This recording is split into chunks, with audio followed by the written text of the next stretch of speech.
So today I'm going to do a class on Egun and or Egungun worship for those of you who wanted an introduction to ancestral veneration and worship. And hopefully this helps you. There's going to be some very valuable information. And once I'm done with this, I will post it on my blog also so that everybody can access it and leave questions or comments and so on and so forth. And I also provide my email address at the end for you to email me any questions. And so I just wanted to make a notion here.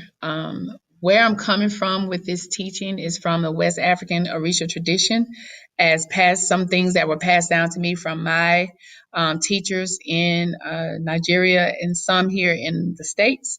And we also call it, you may also hear this branch of Yoruba religion called Isheshe Lagba.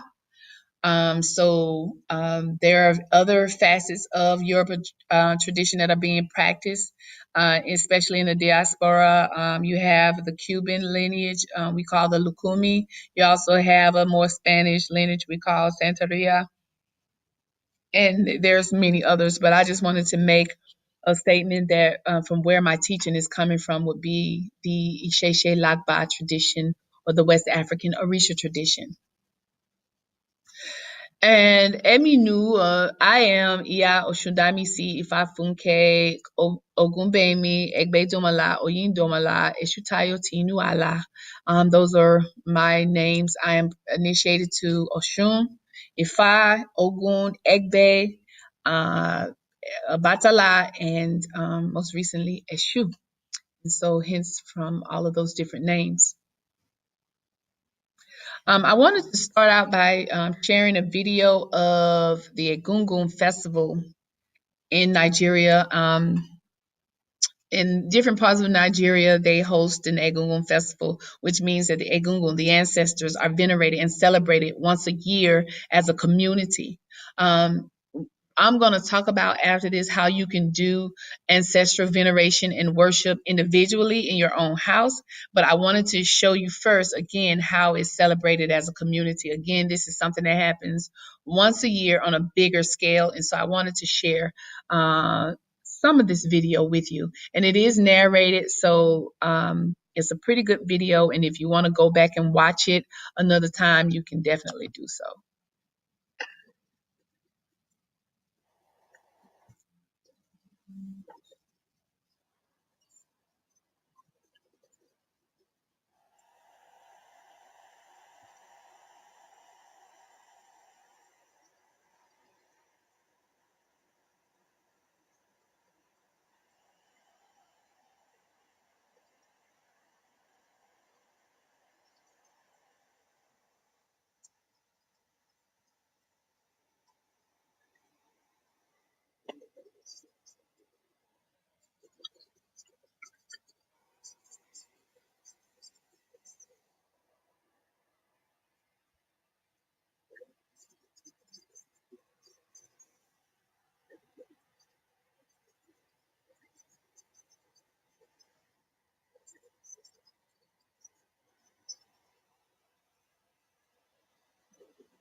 So as you can see in the video, the Egungun Festival that is held in those lands in Nigeria, and we do have people who have a Egungun festival very similar here in the United States. But some of the things that I pulled out is number one is that the Egungun are the pillars of Yoruba tradition, I mean they are the foundation, and also is that their duty as the Egungun is to ensure that the living, that we uphold those morals and standards of our past, that our ancestors have already laid down the foundation for us.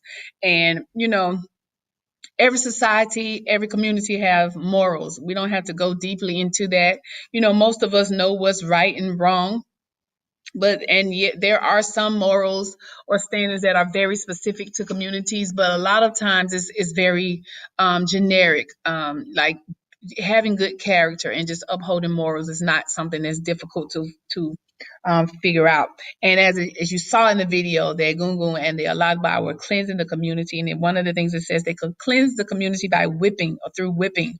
And so, just to expand on that a little more, what happens is during the Egungun festival, you don't want to be one of those persons or one of those people who have had bad character that year, or who has did anything to offend the spirits that year, because you'll be outed. Those spirits know, because this is so real, and that Egungun will just start whipping you out of nowhere, and it's ridiculous. It's ridicule at its finest, because everybody in the community now would know, who didn't know, that yeah, you did offend the spirits in some type of way, or you did exhibit some type of bad character, or you did not uphold the morals and standards of the community at one point in the year, because that Egungun is after you for a reason. So that is why there's a lot of pressure on people to do the right thing. It's very simple. And the other thing, that the one other important thing that I wanted to point out was that the ancestors live among the living. In some societies, your loved ones are buried and forgot about. Maybe a flower taken there to a burial site every now and then, but generally forgotten about. But in our society, the Egun are never, our ancestors are never forgotten about. They live among us, and that's why veneration, appeasement, prayer to them, and communication with them is very important. What is Egun? The Egungun, as I said in the video, is usually refers to the costume masquerade of our ancient ancestors, which was shown in the video and also in this image. Right here, this is a picture of me in the green, and then there's my Oluwo, or my godfather, my teacher, Inifi, and other Orisha. And here, standing next to him, is an example of one of the costume masquerades, or the Egungun, that I was able to see in action. Um, but often here we also refer to Egun as our actual ancestor, in our ancestor realm, our deified ancestors, the ones that have gone on to heaven, so to speak. Who is included in the Egun? Generally, there are different layers. At the top, we have, as far as we're concerned, we have Baba Bago, which we'll talk about a little later. He's the main ancestral Egun for all Orisha worshippers.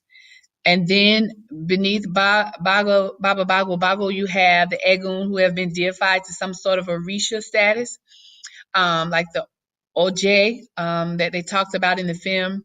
And then we have our ancient Egun, the ones who are we are descendants of. They may have died on the soil of Africa.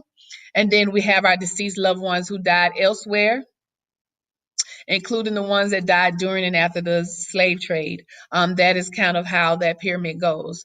And then, of course, we continue to have members of our family that join the ancestor realm, but the ones that are dying now in modern times. Some may ask the question, do all of our deceased loved ones make it to the ancestral realm? Not really. It depends on their lifestyle. If a person dies and we don't do the proper ritual and rites and ebo, that spirit can linger. And that is why it's important for us to learn more about our traditions and our burial rites, wedding rites, what we do when a baby is born. We need to learn that stuff and be involved, because when one of our loved ones died, even though, as a whole, our family may want to bury them in a Christian way, there are some burial rites that we can do as Yoruba, West African traditional worshipers, to make sure that spirit does not linger. The most funeral homes, in my experience, are very open to allowing priests to come in and do whatever needs to be done in that aspect. And so it's just important. I won't go into those rites and those rituals because that's higher learning. But however, at least it's like important to know that you should contact or get in touch or have some connection with the priest, so that especially someone close to you dies, you want to make sure that that spirit crosses over properly to ask them to come in and do those burial rites, or at least as many as they're allowed, so that your ancestor can make it to the ancestral realm and be more of an advantage to you in this from the spirit world. If a person offends a deceased family member, that spirit might linger around a little longer to kind of agitate that person or the family. So that's, again, that goes back to upholding moral standards of the community and of that family, just doing the right thing and treating people right, so that we don't have that issue. And just one that sticks out is people who commit suicide. They won't make it to the ancestral realm. There's no way around it. In Yoruba land, most of our ancestors, our loved ones, are buried on the property where we live. That whole burying them at a cemetery is a modern American thing. And if a person commits suicide, they're usually buried far out in the woods somewhere, away from the family, away from the community, and they're forgotten about. And they're not venerated. Their names are never called again. So if they commit suicide, it's because it is a huge cultural taboo, that deceased is pretty much just done away with. Do people want to know, well, how do I set up an altar? Do I need to set up an altar? Setting up an altar is a personal decision. It's not mandatory, but it's not prohibited. There's no wrong, there's no right about that. It's certainly okay to have an area or a space in your home that you can set up some basic level of ancestry worship, for a basic level of ancestry worship. You can include pictures, any other items that will help you remember them in that space. In West African traditional religion, there's no special ritual for setting this up. I know in some Cuban lineages, they do have what they call raising the ancestors ritual, that you pay to get done, but we don't require it in West African tradition. You can set that space up for meditation and prayer at your own will. Um, do we actually worship our ancestors or deceased loved ones? I know that some people will have a problem with the word worship. And so I just like to teach people to say we venerate our ancestors, we elevate them. We believe that their spirits are continuous and among the living. We communicate with them. We ask them to assist us as if they were here physically. We make offerings to them. We appease them, so on and so forth. So if anyone has a problem with the word worship, that's another way that you can explain it. The cemetery and the burial, I talked about cemetery before, just shortly, a while ago. You can visit your deceased loved ones and leave items or offerings at a cemetery, but just remember that the cemetery and the burial site is a public and community altar. It's a big altar for the community and the public, for all of the deceased in that community. So therefore, it has the same quality as you setting up an ancestor altar at your house. It's just that that one is a bigger public one. So to make it more private and more intimate, just create your altar at home, and you can make your offerings and items there without leaving your house. In our culture, our ancestors, like I said, are buried on our family land and not in a public square or a public space. So, take that as you will. I've had some people on a question ask is they've heard that Oya is related to the Egun, that she ushers the dead, et cetera, et cetera. And I know that that is usually the Cubans usually associate Oya and even give Oya icons to a person when they initiate to Egun. I have not heard that to be accurate in West African Orisha tradition, though. Oya is a deity in her own right, and there's some things in the future I will talk about Oya, but just wanted to put that out there.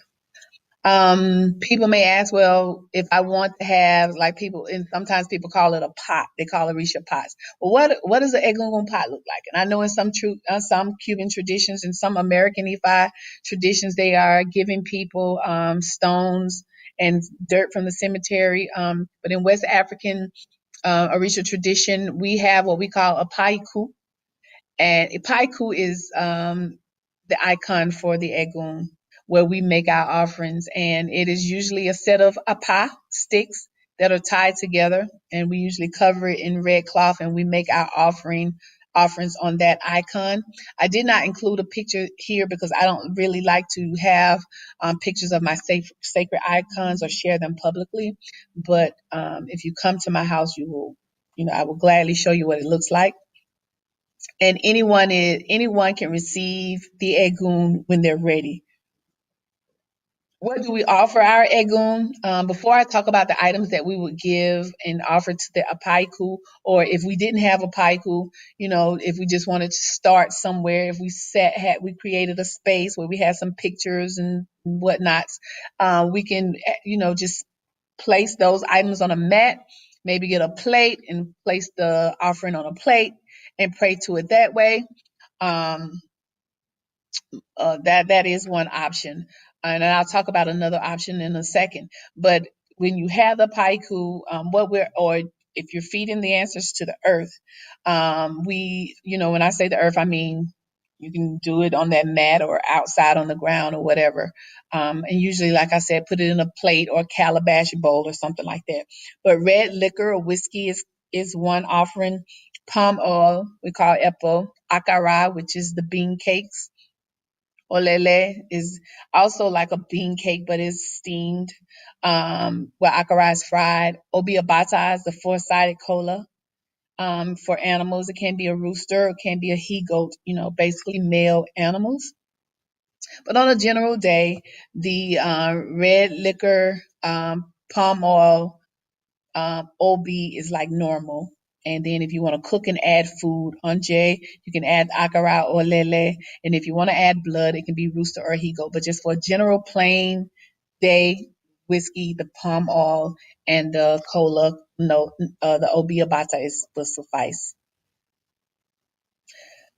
The role of the Egungun, the video talks about it a lot, to usher the spirit of the ancestors to come and bless the people who attend the festival, to give messages, good or bad, through the masquerade, to give people warnings. And I'm talking about the masquerade now, to help perform funeral rites, to dance and appease the ancestors, and things like that. And then in the video, it talks about the Alakba, the chief of the OJ. The OJ is the masquerade or the priest of the Egungun. And also the Alapeni, if some societies may not have Alakba, but the Alapeni is similar. But these priests are the ones that whip the people that are doing wrong in the community, as I just discussed before. And of course, if it's a Babalawo or Ifa priest, it is taboo for the Alakba to whip them. But everybody else, if you are doing wrong, then those spirits will out you, so to speak. And these chiefs are also responsible for upholding moral codes of the Yoruba community. As is stated in the video, women have specific roles in Egungun. They don't usually initiate unless it's special circumstances. One special circumstance, if they're born as a triplet, they're the third to come, and they're called the Ito. And if that Ito is a female, then the Egun is bedded inside of her. If the woman is a family member and there's no male, the woman will inherit the masquerade, but a male priest in the community will have to dance the costume because the women can never do that. But mostly she maintains the shrine, and she's the one, as it said, that recites the history of the family. And what I will say about reciting the history of the family, I will say this to everybody. Everybody needs to know the history of their family. And some of us may not be able to go all the way back to our African ancestry, but I've had people sit on the mat that don't even know their great grandmother's name. So when I say being able to recite the history of your family, I challenge all of you to make sure that you can talk about the different occupations in your family, not just your mother, your father, but your grandparents, your great grandparents, great great grandparents. Go back and see, because there's a period of time that there may have been a general occupations. Like in my family, I know that a lot of my family members worked in the tobacco field, and I know a lot of my family members distilled liquor. I can tell you a lot of my family history, but that's going to take you doing some individual research.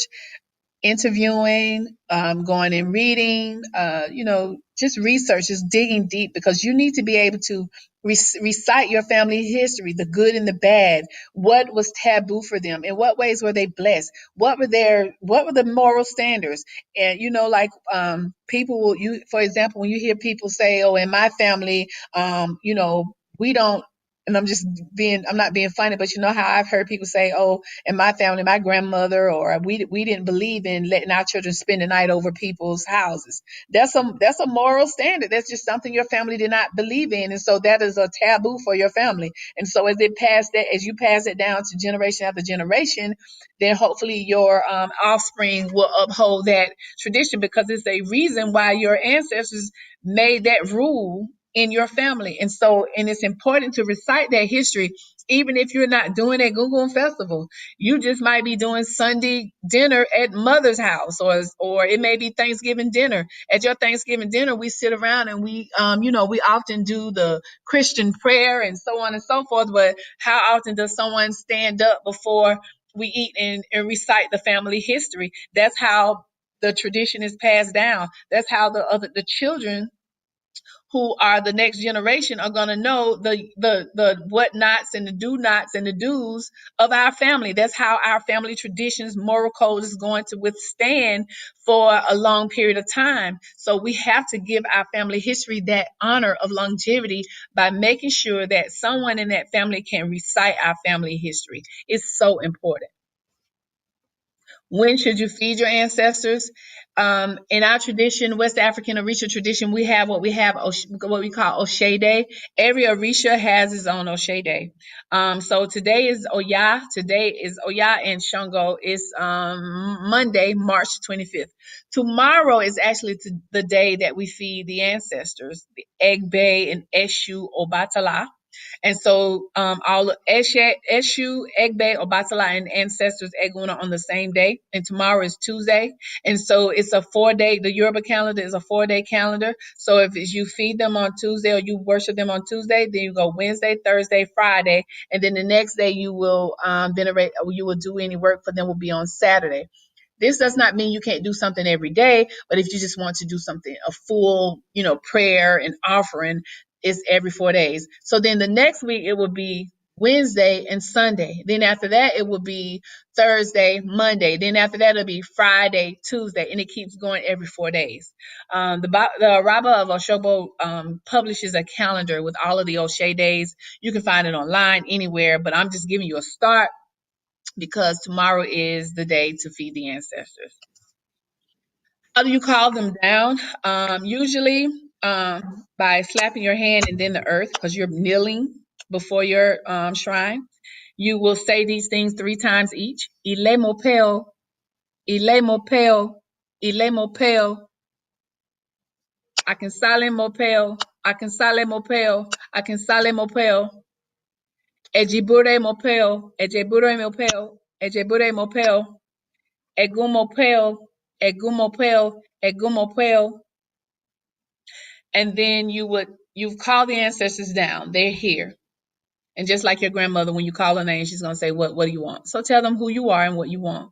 This is Oshundamisi. I'm calling you because need help. I'm praying for long life, good health, husband, wife, children, victory over my enemies. Don't let me see death. Don't let me see sickness. Don't let me see losses. Don't let me see court cases and litigation. Don't let me see curses and whatever else you're praying for. If it's something specific, my ancestors, I'm applying for this job at such and such place. Please let them choose me and select me for this job. Or I need money to buy this car. Please bless me with the money to buy this car. So you can add those specific things. And after you call them down, who are you and what do you want? And then the next thing you can do is you can say, you can add in an Oduifa prayer. And this one comes from O.D. O'Shea. And this is the one that we use to pray to Baba Bago Bago, which I mentioned earlier as the big ancestor of all. And it goes, Idin She, Irele She, Igyagba She, Kani Oyomi. Beni Oyomi, Kan Kan Kan, Ni Ni Ni Lara. Adifa fún bàbá bágo bágo. Adifa fún bàbá tí ń tú ilé ayé ẹni ṣe. Egungun ni bàbá bágo bágo. Ifá ni bàbá tí ń tú ilé ayé ẹni ṣe. So I said straight. Ìdìnṣẹ́, ìrẹ̀lẹ̀ṣẹ́, ìyá àgbàṣẹ́, kẹ́ni ó yó mi. Bẹ́ẹ̀ni ó yó mi kánkánká níní lára. Adífá fún bàbá bágo bágo. Adífá fún bàbá tí ń tú ẹlẹ́yẹ ní ṣe. Egungun ni bàbá bágo bágo. Ifá ni bàbá tí ń tú ẹlẹ́yẹ ní ṣe. And so that is the tonal of how you would say that prayer. Now the translation, and I will kind of break it down of how you pray, because you wouldn't necessarily say the translation when you're praying. But Idin She, Irele She is like the Oluwo, like I pointed in the picture, my Oluwo, my teacher, the head Ifi priest. Idin breaks, Irele breaks. The tree from the garden break for us to get a new one. And so basically, it's just telling you that things break so that we can be renewed.